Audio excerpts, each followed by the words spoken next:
Do you ever feel like no matter how hard you try, that stubborn belly fat refuses to budge? You're eating healthy, you're hitting the gym, and you're trying every single workout routine that you can find, yet your midsection just seems to have a mind of its own. Trust me, you're not alone. It's one of the most common frustrations of people when they're trying to lose weight. But why is it so hard to lose belly fat? And why does it feel like the last place that fat does come off is the exact place that you want it to come off first? The truth is, your body doesn't care whether you want a six pack or not. Science shows that our genetics prioritize where fat is stored and burned, making belly fat one of the most stubborn areas for people to lose fat from. A randomized control study published in 2023 investigated the effects of exercise, abdominal obesity, and the study found that whilst all interventions led to weight loss, reductions in abnormal belly fat were less pronounced, which highlights the challenge of targeting that exact place for belly fat loss. So the truth is that you can lose belly fat because the study showed that it will come off. It's just not the first place it comes. So everyone knows that you can lose weight now. You can lose weight from your face, your legs, and eventually your belly if your genetics are composed that way. We need to know how to do it. And the way you do that is through a calorie deficit. A calorie deficit, in the most simple terms, is consuming less energy than what your body needs. Food is energy, your body uses energy. If you eat less food than what your body needs, you'll burn fat. To more easily imagine this, you can think of a bank account, a savings account to be exact, and there's some money in there. If you start using all of those savings without putting that money back in, the balance is going to go down. And that's the same way as you can think of belly fat. The less energy you put into it, money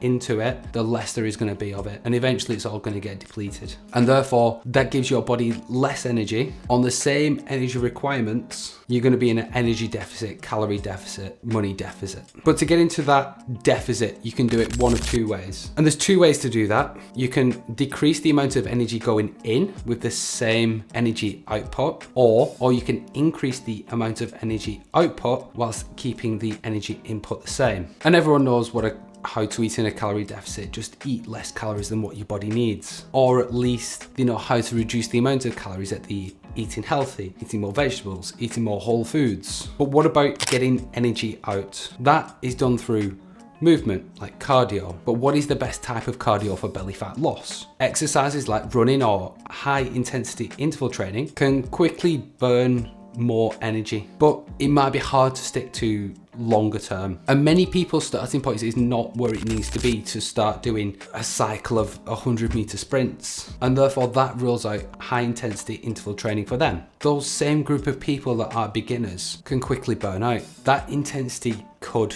injure them. It could cause some serious fatigue and require more rest. And eventually the hard routine will get people to quit, and motivation only takes you so far. However, as good of an exercise routine that high intensity interval training is, and how good that is for helping with belly fat loss, for someone that isn't fit enough, what should they do? I.e., what should people do that is not high intensity interval training or running or anything that might cause serious fatigue? And the answer is low intensity exercise. And some people might listen to this and think that that is just nonsense, and that no, obviously we need to do high intensity training to lose that belly fat and burn more calories. But the science says different. A meta-analysis done by the British Journal of Sports Medicine called High Intensity Interval Training versus Moderate Intensity Continuous Training for Improving Body Composition in Overweight and Obese Individuals found that there was no significant difference between high intensity interval training and moderate intensity training. The only difference was that high intensity training improved the VO2 max of those individuals, which is correlated with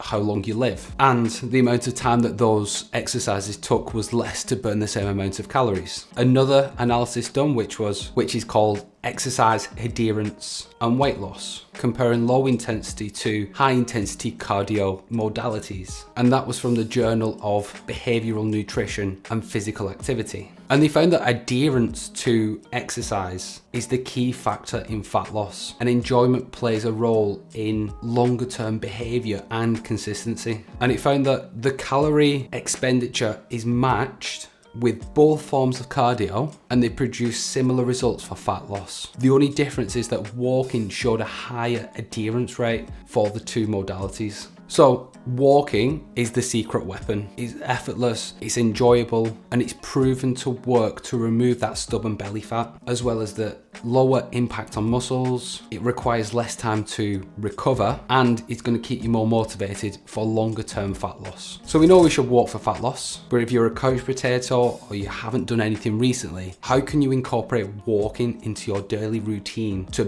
burn that belly fat? And the first step is to understand how much you're currently doing. And this is easy enough. You need the data. You get something that can track the data. So an Apple Watch, a pedometer of some kind, a Fitbit, anything that tracks steps during the day. Ideally, we want to aim for around 8,000 steps as a minimum. And it's very, very achievable for everybody because it's around about 60 minutes of walking per day. So you might think that 60 minutes is a lot to walk per day, but think of it as 6 10-minute walks or 12 5-minute walks or 2 30-minute walks. If you work at an office or at a desk, have a 5-minute break every hour and walk around for 5 minutes. If you work for 8 hours at the desk, then that's going to be 20 minutes of walking. You don't just appear at your desk, you walk from your car or public transport to your desk and then back again. So realistically, the gap to close those 8,000 steps off is not very high. Once you reach that 8,000 steps per day, you realize how simple that is with small changes.